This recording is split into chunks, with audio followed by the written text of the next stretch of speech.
What's up, Fit Nation? Today we're going to go ahead and talk about several topics in relation to our favorite team, the Miami Dolphins. First things first, this is an article I read earlier today, and it's an opinion piece from Omar Kelly, which I kind of agree with. And the title of his opinion piece is "Are the Dolphins embarking on a leadership crisis?"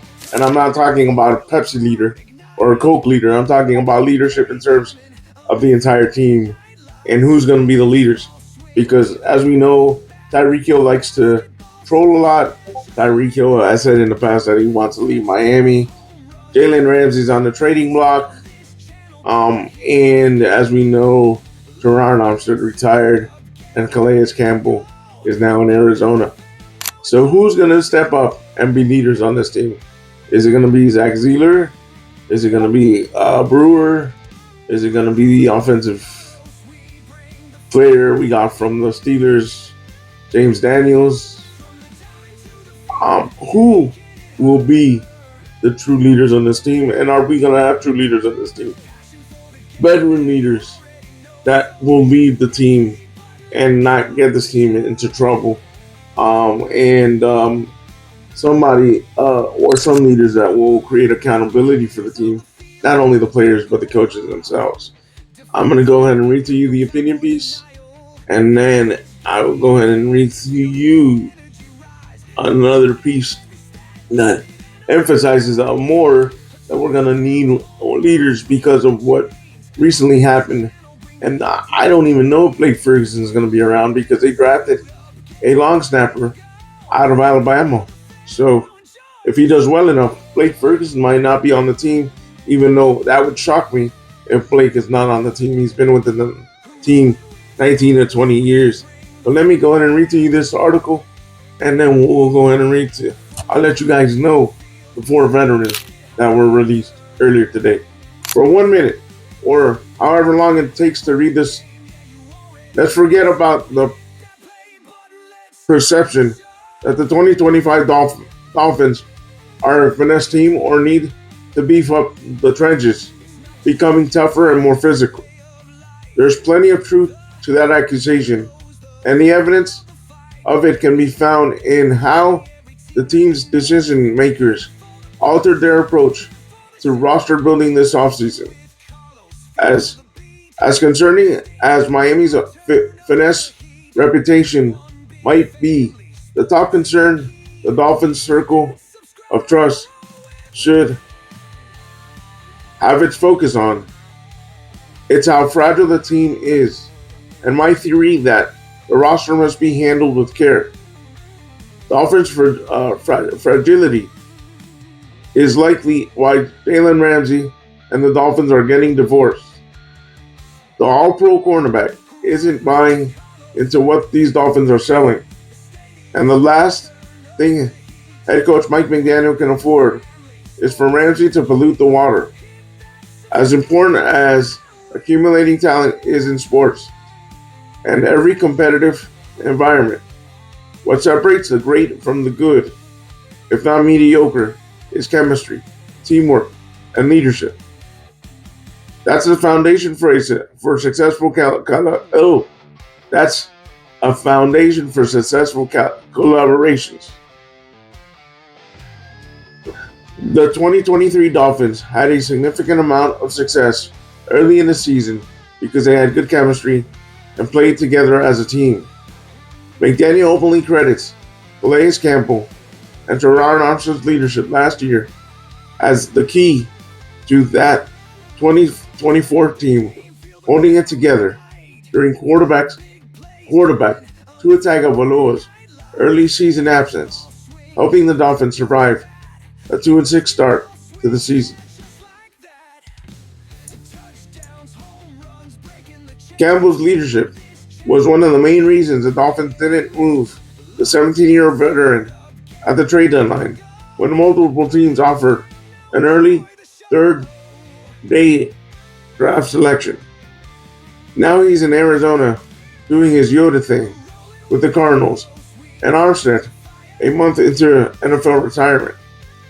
Their strong leadership can hold the team together it's safe to conclude that the lack of leadership can be the reason that seems come apart, and that should be McDaniel's biggest fear heading into the season. Obviously, losing guys, losing those guys is tough. Two amazing players that have given their lives to the game. Such amazing role models on and off the field, Zach Ziegler said, referring to Armstead and Campbell. The foundation of the groundwork that those guys put in last year, you still feel those waves this year. So for guys that are leading on defense and offense, I think it's a matter of keeping us together as a group. Ziegler called his one season with Campbell eye-opening multiple times because he picked up so much about leadership. Seeing him truly take time and effort to connect with every single player on the team, no matter what his kids or wife had going on. He always made sure he made time for anybody that came up to him to talk to him. Just chat for a second, Ziegler continued. It could be nothing about football, but to see him put that effort in was incredible. Armstead was one of the main driving forces behind the offensive line coming into the building on the players' day off the past 3 seasons, doing their rehab work and advanced film study together on Tuesdays. He was also behind a weekly offensive line dinner, which he would often host and cater, if not coordinate. Now that responsibility goes to someone else, and Austin Jackson and Aaron Brewer sit at the head of the table. In anything you do in life, you learn to enhance with experience, said Brewer, who is beginning his 6th season in the NFL, which has him tied with Jackson, the second most experienced offensive lineman, trailing only newcomer James Daniels, an 8-year veteran. Throughout my whole career, I've had some great vets in front of me, picking their minds and gaining knowledge about how they go about their everyday life, Brewer said. How they handle meetings, how they prepare for games, practice, how they handle dealing with teammate problems. And that's it right there. Like everyone in life, players have problems and issues, and they can't always turn to their coaches or their organizations.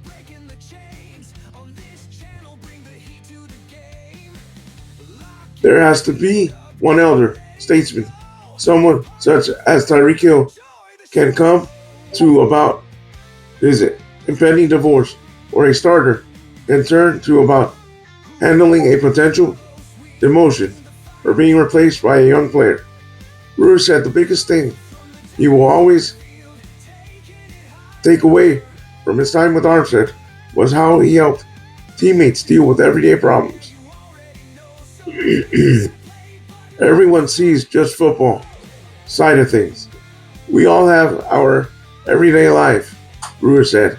So if you're not mentally right, come into the building, come into a game, practice, or whatever, you're not going to get results that you need. And neither is the team, which is why it's finding players to step up and fill that leadership void that will likely dictate the type of season the 2025 Dolphins will have. All right, guys. We also have 4 veterans that just got released today by the Dolphins. So more, like that previous article by Omar Kelly said, more of the people are going to have to step up and be leaders. I'll go ahead and tell you who got released. One of them is Blake Ferguson. One of them is Chase Hides, and one of them is